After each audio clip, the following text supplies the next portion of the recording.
मुख्यमंत्र्यांनी आपण चर्चा केली, नोटिंग देखील केली, काय सांगा लोटू नका ह्या 2-3 दिवसात आताच्या खरी राज्याला माहिती मिळाली की क्रूरपणे ती हत्या झाली.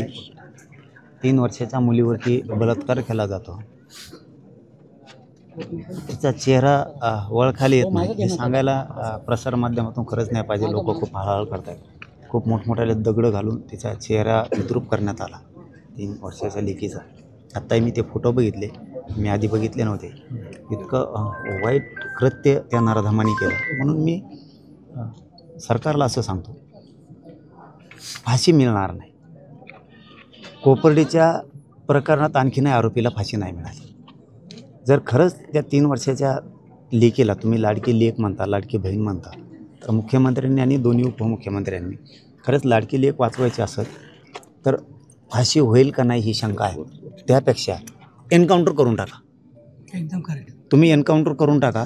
हे चार्जशीट काय लवकर येणार नाही, हे साक्ष्यपुरावे काय लवकर सापडणार नाहीत, पळवाटा कायद्यातल्या खोप शोधल्या जाणार.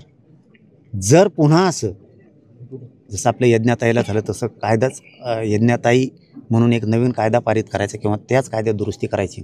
2 महिन्याच्या आत चार्जशीट दाखल करून बाललैंगिक अत्याचाराचा जो कोर्ट आहे, जो अधिनियम आहे, त्या अंतर्गत ही केस चालवायची. सेपरेट बेंच द्यायचा आणि ही केस तातडीनं चालवायची. 2 महिन्याच्या आत आरोपींना फाशी द्यायची. 2च प्रयोग करणं सरकारनं गरजेचं आहे, तरच राज्यात दाग जाईल. पहिला प्रयोग एकतर आरोपीचा लगेच एन्काउंटर करणे, तर तुम्ही लाडकी लेक म्हणा, लाडकी बहीण म्हणा नसता तुमच्या तोंडाला काळं फासून घ्या तुम्ही सरकार म्हणून.